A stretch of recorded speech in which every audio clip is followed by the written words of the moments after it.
kedudukan orang Melayu sebagai rakyat negara ini. Ini adalah tanah orang Melayu.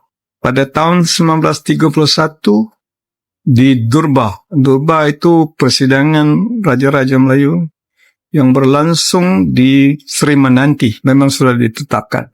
Tanah Melayu, kepala bana engkau Malaysia tanah Melayu. Sabah Sarawak bukan tanah Melayu. Sabah Sarawak adalah tanah orang Sarawak. Tapi lain kali janganlah cakap kita dari India mari warga asing lah, China mari warga asing lah. Kamu pun dari mari orang asing juga bang. Faham sikit dah, bukan ni tanah Melayu Faham sikit, ni bukan tanah Melayu. Ini tanah asli. Yang betul-betul ni tanah asli. Baca sejarah dulu Oh, ini tanah Melayu. Something this kind of word, it makes Chinese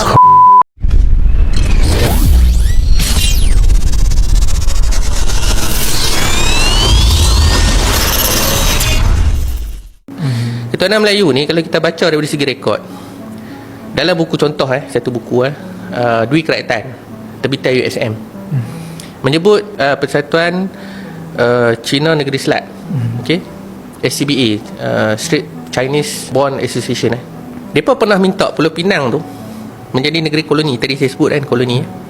So mereka jumpa dengan Harriet Markle, Templar, pegawai British lah dan pegawai British kata, kami dapatkan negeri ini melalui perjanjian dengan orang Melayu. Ketika perjanjian itu dibuat, kamu orang Cina tak ada di sini dan kamu tidak menjadi saksi kepada perjanjian tu. So who are you? Ini kata pegawai British. Boleh baca dalam ni buku-buku yang saya bawa ni, semua ada. Okay, dalam dokumen memang ada. So daripada situ kita dah boleh faham. Tak payah cerita banyak lah, kita dah faham dah. Tuan Melayu dah siapa? Tuan pada tanah ni siapa? Dan kita sebagai rakyat mewakili sultan kita lah. So sultan kita tu adalah pemilik kepada tanah ni sendiri. Tu bagi jawab soalan Cik Azam.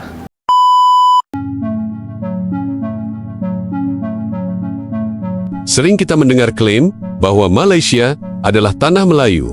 Sekilas terdengar masuk akal, apalagi kalau narasi ini terus diulang di media, di internet, bahkan di obrolan sehari-hari. Lama-lama orang bisa menganggapnya sebagai kebenaran mutlak. Tapi benarkah sesederhana itu? Kalau kita bicara sejarah, istilah Melayu itu bukan nama negara. Bukan juga identitas yang lahir kemarin sore. Melayu adalah identitas etnis dan budaya yang sudah ada sejak berabad-abad lalu. Jauh sebelum batas-batas negara seperti sekarang ini terbentuk. Bahkan dalam banyak catatan sejarah, akar awal peradaban Melayu justru berkembang di wilayah Sumatera, terutama di sekitar Jambi dan Riau. Di sana pernah berdiri Kerajaan Melayu, yang menjadi salah satu pusat penting dalam perkembangan budaya dan identitas Melayu di masa lalu. Dari titik itu, budaya Melayu kemudian menyebar melalui perdagangan, migrasi, dan interaksi antar wilayah di Nusantara. Artinya sejak awal, Melayu itu bukan milik satu tempat saja. Ia tumbuh sebagai bagian dari jaringan besar peradaban di kawasan ini.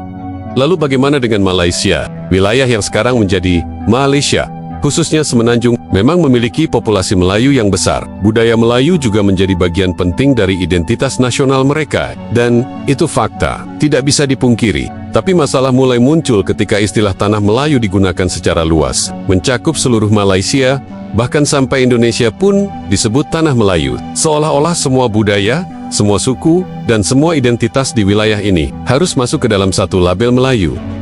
Padahal, kenyataannya, Nusantara, terutama Indonesia, adalah salah satu kawasan paling beragam di dunia. Ada Jawa dengan budayanya yang khas, ada Sunda, Batak, Bugis, Dayak, hingga ratusan suku lain yang punya bahasa, adat, dan sejarahnya masing-masing. Apakah semuanya Melayu? I have to speak out for some of my audience. When I look at the contents for the Chinese uncles aunties, they are actually quite upset when they sometimes they saw social medias and medias like writing this like, oh, ini tanah Melayu. Something this kind of word, it makes Chinese hurts a lot. Tanah Melayu, kepala bana engkau Malaysia tanah Melayu. Sabah Sarawak bukan tanah Melayu. Sabah Sarawak adalah tanah orang Sarawak. Tanah orang Sabah. Semenanjung Malaysia ada tanah orang Malaysia. Sebab apa? Saya kata, kita bukan tanah orang Melayu, kita tanah orang Sarawak. Sarawak ini terdiri daripada pelbagai bangsa, pelbagai agama. Kita tak boleh klaim ini tanah Melayu, tanah Iban, tanah Cina, tanah India. Tak boleh. Ini tanah rakyat Malaysia. Selagi mana kita pegang IC, kita boleh beli geran, maka ini adalah tanah kita. Kalau Kalau kita mula diskriminasikan bangsa, kalau kita kena serang, kita bukan Melayu yang mempertahankan kita tau. Kita kena panggil Cina, India, Iban, Bidayuh, Kalazan, Kenyah, semua kena tolong pertahankan. Masa tu baru kita cakap, mestilah kita bersatu jadi rakyat Malaysia. Masa tu buat nak cerita pasal Malaysia, Melayu jangan pergi. Habis kita macam tu. Ini tanah rakyat Malaysia. Jangan kita diskriminasikan kaum. Ya, kita ada hak. Melayu ada hak, Cina ada hak, India ada hak. Semua ada hak masing-masing. Tetapi jangan kerana hak itu kita menindas hak dan keperluan orang lain, bangsa lain. Sampai anak Cina takut nak pergi sekolah, anak India takut nak pergi sekolah hanya kerana dia berbangsa lain. Manusia tak pernah minta Tuhan lahir jadi Cina, jadi India, jadi Melayu tau. Dia dilahirkan Tuhan tu jadikan demikian. Nasib baik kita dilahirkan jadi orang Melayu. Bagaimana kalau kita dilahirkan di kalangan kaum Cina, kaum India? Kita nak kata apa masa tu? Nak nyalahkan Tuhan? Sebab itu Al-Quran sebut bahawa kita ni Tuhan jadikan kita berkaum-kaum. Atas tujuan apa? Lita'arafu, untuk kita berkenalan di antara sama. Tujuan apa berkenalan? Kita ada kekuatan, ada kelemahan masing-masing. Kita ada kelebihan, ada kekurangan kita masing-masing. Kita gunakan kelebihan dan kekurangan tersebut untuk advantage kita, untuk keperluan kita, untuk diri kita sendiri. Okey, panjang cerita kita dalam hal tu. Tu saya marah sangat. Bila kata-kata ini tanah Melayu, ini bukan tanah Melayu, ini tanah Malaysia. Cerita tanah Melayu tu dah habis bila merdeka. Dia kata, dia orang pendatang. Itu pendatang. Nenek saya datang daripada China, betul. Atuk moyang saya datang daripada China, betul. Tapi bila moyang saya datang ke Malaysia, the moment dua generasi kedua, generasi kita, generasi keempat, kita dah tak boleh balik China. Walaupun saya ada lagi saudara dekat China, tapi saya tak boleh balik ke China lagi. Yelah, bapak saya Melayu, mak saya Cina, so what? So what? Akhirnya saya percaya 100 years from now, 50, kalau Malaysia ni masih wujud 100-200 tahun, mungkin kita tak ada bangsa lagi dah. Siapa boleh mengaku dia pure Melayu? Pure Melayu datang daripada Riau. Siapa datang daripada Jawa bukan Melayu. Siapa mamak dekat Penang tu, yang muka mamak tu, Mahathir tu bukan Melayu. Bapak dia naik kapal daripada India. Saya rasa bukan Indonesia tak boleh terima istilah tanah Melayu, atau kalau kita sebut mereka sebagai bangsa Melayu, tapi pemahaman kita tentang Melayu itu sendiri berbeza sebenarnya. Kalau kita tengok perlembagaan kita perkara 160/2, kalau saya tak silap, kalau saya silap tolong betulkan je. Maksud Melayu ialah mereka yang berbahasa Melayu, beragama Islam dan mengamalkan istiadat Melayu. Yang ni ramai confuse sebab ada orang cakap Melayu tak semestinya Islam. Tak. Once dia keluar Islam, ikut perlembagaan, dia bukan dikategorikan sebagai Melayu. Sementara kat Indonesia, Melayu merujuk kepada tribe atau kaum. Dia macam contoh Iban atau Kadazan Dusun.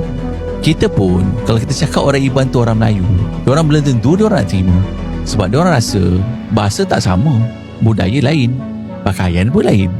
Indonesia ni pula, kaum dia lebih 1,300, bahasa dalam 800 dan dialek ada 700. Majoritinya Jawa lah dalam 40%. So diorang ni, bila kita cakap diorang ni termasuk orang Melayu, diorang tak nak lah. Sebab yelah, bahasa lain, pakaian lain, makanan pun tak sama.